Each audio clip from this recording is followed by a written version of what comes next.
I'm gonna learn trading as a side hustle and I'll use it to acquire more money and it'll speed up my timeline for getting rich. I bet you're thinking this way or have thought already, but do you know that just 7% of Indian F&O traders make any money in the stock market? Let that sink in for a moment because ironically, you'll have a higher chance of flipping 3 coins and getting 3 heads than being a profitable trader.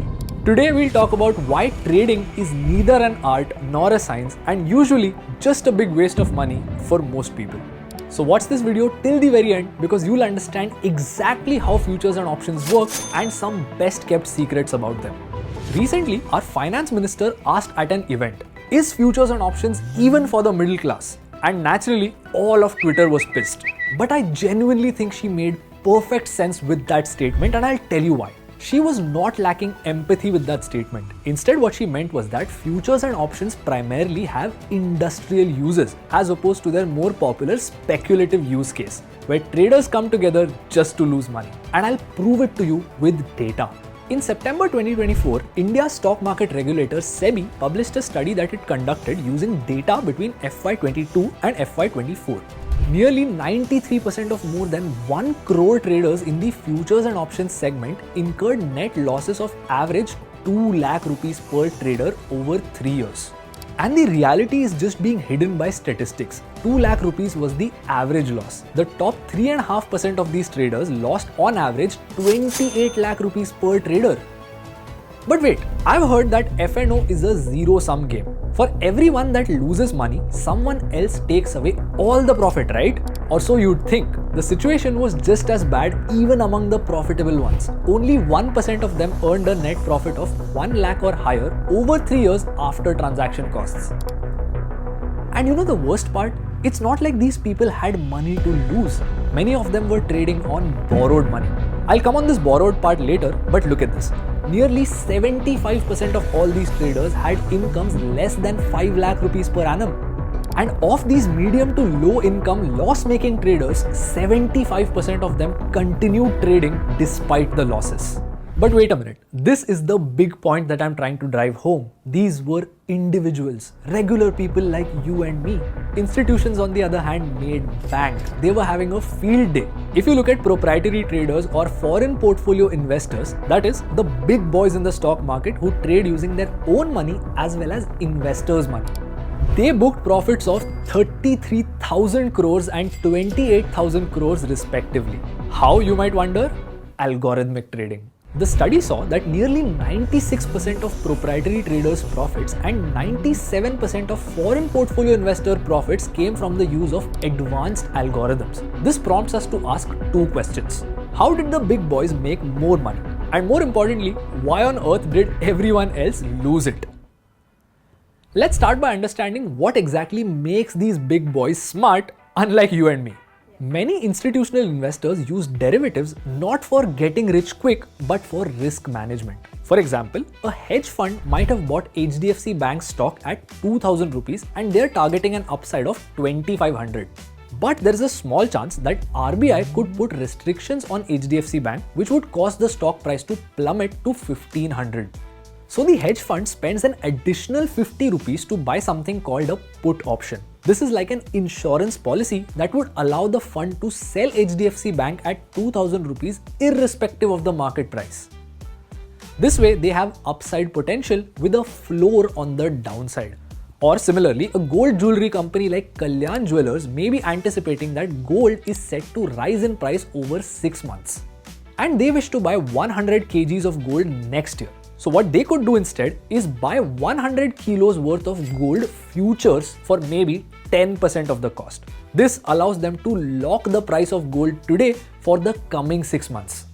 Long story short, risk management. Along with this, all of these big boys can also execute arbitrage using derivatives. Meaning, you know that gold can be traded in different cities across India. You notice that it costs 8,000 rupees per gram in Mumbai, but 8,020 rupees per gram in Surat. Now, this is likely due to a small market inefficiency. Inefficiencies like cost of transportation, insurance, state-related rules, and so on. So if you could buy this gold in Mumbai at 8,000 rupees and instantly sell it in Surat for 8,020, it could give you a risk-free profit of 20 rupees, right? And I mean instantaneously, before the price of gold changes. The exact same logic applies to a situation where HDFC Bank's share has a 1 or 2 rupee difference across two different exchanges such as NSE and BSE. Market inefficiencies lead to such small price differences for the same asset in different markets, and speed is very critical to exploit them, otherwise they go away because someone is always ready to exploit them. This is where algorithms come in. They help exploit such inefficiencies for small risk-free profits that you and I aren't fast enough to do. So you see how the big boys use futures and options? Now you already know that retail investors lost money. Let me tell you the why behind it. We use F&O not to manage risk but to speculate, out of greed. There is a small asterisk in futures and options called leverage. This is what makes us feel like there is incredible profit potential here. I'll give you an example. You need about 10 lakh rupees to buy 550 shares of HDFC Bank. This is called a cash transaction in stock market terms. However, you just need 1.6 lakh rupees to buy one futures contract of HDFC Bank, which is equivalent to the same 550 shares. And doing so has the same risk and reward as buying 550 shares of HDFC Bank. Meaning, you just need 1.6 lakh rupees to buy 10 lakh worth of shares. This is called leverage. In this case, the leverage is nearly 6x, meaning a 10% profit on the cash position would be equivalent to a 60% profit on the futures position. And the worst part, the same thing holds true even for losses. A 10% loss in the cash position would mean a 60% loss on the futures position. And I'll tell you a secret that most people won't tell you. Losses and gains are asymmetric as their size increases. If you lose 1%, you just need to make 1% back to break even and get where you started. But let's say you lose 50%, then you need to make 100% back to break even and get where you started. Not understanding leverage poorly is what causes the results of the SEBI research to look like this. Let's contrast this to a more traditional approach. Let's say you are someone that happens to tolerate risk. A simple 5,000 rupee SIP in a small cap fund earning a very conservative 18% per annum could lead to a 16.8 lakh rupee corpus over 10 years. Over 20 years it can be 1.17 crore, and over 30 years it can go as high as 7.6 crores. The results are similar even for lower risk index funds. But what's the catch? Just knowing what you're getting yourself into and disciplined investing over the long run.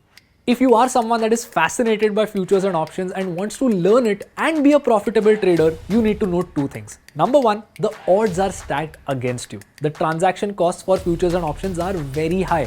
Many times these transaction costs would eat into your profits, and along with that, it is not easy. And the second thing being, futures and options is neither a science or an art. It is a craft. You would only get better at it over time by doing it practically. And doing it practically would mean losing a bit of money. So if you do plan on starting your trading journey, the best bet is to only use money that you can afford to lose as part of your education fees. Anyway, we know the story of all those traders who lost money. What about you? Did you also lose it, or did you make a little bit of it? Let us know in the comments below. And if you learned something new today, subscribe to Personal Finance TV.